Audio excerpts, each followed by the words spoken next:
Bible का full form है basic instructions before living अर्थ।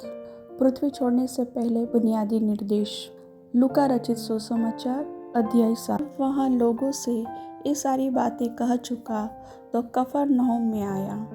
वहाँ किसी सूबेदार का एक दास जो उसका प्रिय था बीमारी से मरने पर था। उसने यीशु की चर्चा सुनकर यहूदियों के कई पुरनियों को उससे यह विनती करने को उसके पास भेजा कि आकर मेरे दास को चंगा कर। वे यीशु के पास आए और उससे बड़ी विनती करके कहने लगे, वह इस योग्य है कि तू उसके लिए यह करे, क्योंकि वह हमारी जाति से प्रेम रखता है और उसी ने हमारे नाले को बनाया है। यीशु उनके साथ गया, पर जब वह घर से दूर न था तो सूबेदार ने उसके पास कई मित्रों के द्वारा कहला भेजा, हे प्रभु, दुख न उठा, क्योंकि मैं इस योग्य नहीं कि तू मेरी छत के तले आए। इसी कारण मैंने अपने आप को इस योग्य भी न समझा कि तेरे पास आऊं, पर वचन ही कह दे तो मेरा सेवक चंगा हो जाएगा।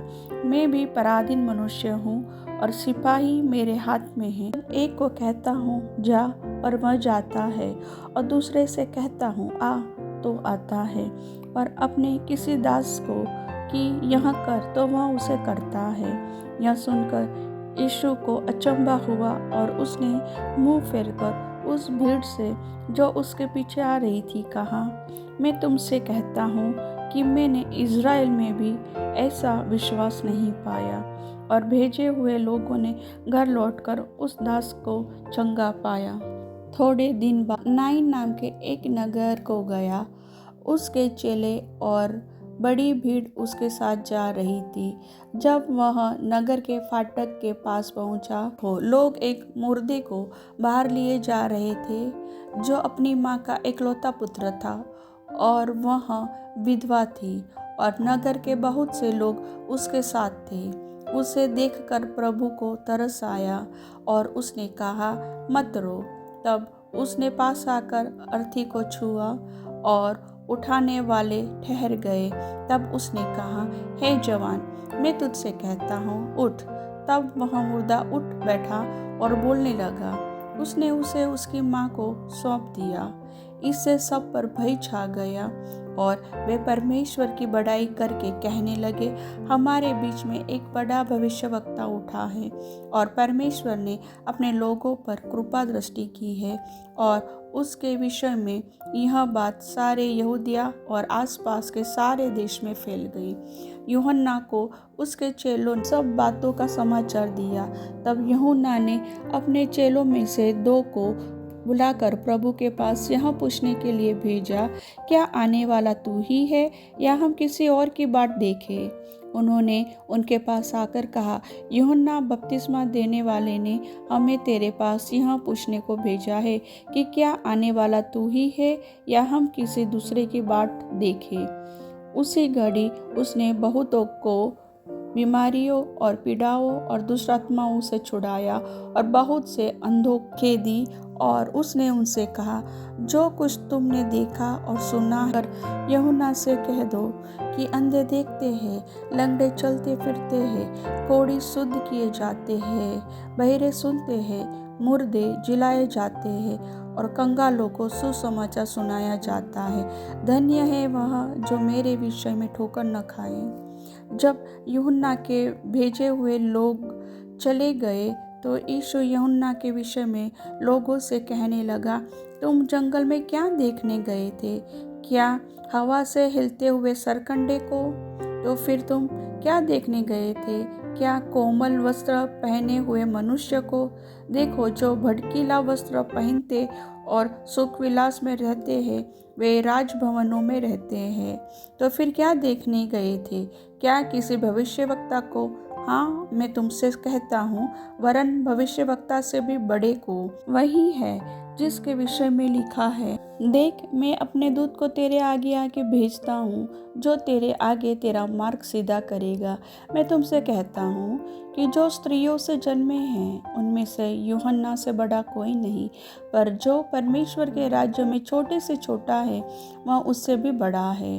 और सब साधारण लोगों ने सुनकर और चुंगी लेने वालों ने भी यूहन्ना का बपतिस्मा लेकर परमेश्वर को सच्चा मान लिया। परंतु फरीसियों और व्यवस्थापकों ने उससे बपतिस्मा न लेकर ईश्वर के अभिप्राय को अपने विषय में टाल दिया। अतः मैं इस युग के लोगों की उपमा किससे दूं कि वे किसके समान हैं? वे उन बालकों के समान हैं जो बाजार में बैठे हुए एक दूसरे से पुकार कर कहते हैं, हमने तुम्हारे लिए बांसुरी बजाई और तुम न नाचे, हमने विलाप किया और तुम न रोए। क्योंकि यूहन्ना बपतिस्मा देने वाला न रोटी खाता आया न दाखरस पीता आया, और तुम कहते हो उसमें दुष्ट आत्मा है। मनुष्य का पुत्र खाता पीता आया है और तुम कहते हो पेटू और पियक्कड़ मनुष्य, लेने वालों का और पापियों का मित्र।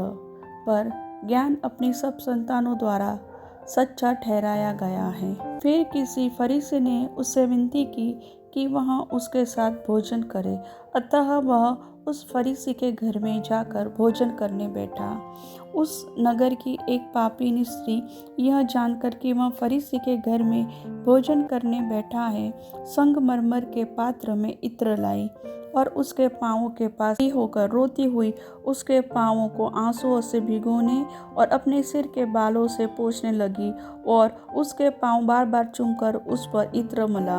यह देखकर वह फरीसी जिसने उसे बुलाया था अपने मन में सोचने लगा, यदि यह भविष्यवक्ता होता तो जान जाता कि यह जो उसे छू रही है वह कौन और कैसे स्त्री है, क्योंकि वह तो पापिनी है। यीशु ने उसके उत्तर में कहा, हे शमौन, मुझे तुझसे कुछ कहना है। वह बोला, हे गुरु। किसी महाजन के 2 देनदार थे, एक 500 और दूसरा 50 दीनार का देनदार था। जब उनके पास लौटाने को कुछ न रहा तो उसने दोनों को क्षमा कर दिया। इसलिए उनमें से कौन उससे अधिक प्रेम रखेगा?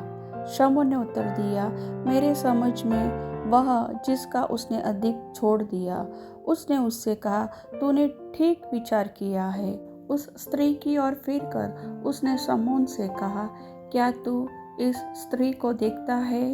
मैं तेरे घर में आया, परंतु तूने मेरे पाँव धोने के लिए पानी न दिया, पर इसने मेरे पाँव आंसुओं से भिगोए और अपने बालों से पोंछा। मुझे चुमा न दिया, पर जब से मैं आया हूँ तब से इसने मेरे पाँवों का चूमना न छोड़ा। तूने मेरे सिर पर तेल नहीं मला, पर इसने मेरे पाँवों पर इत्र मला है। इसलिए मैं तुझसे कहता हूँ कि इसके पाप जो बहुत थे क्षमा हुए, क्योंकि इसने बहुत प्रेम किया।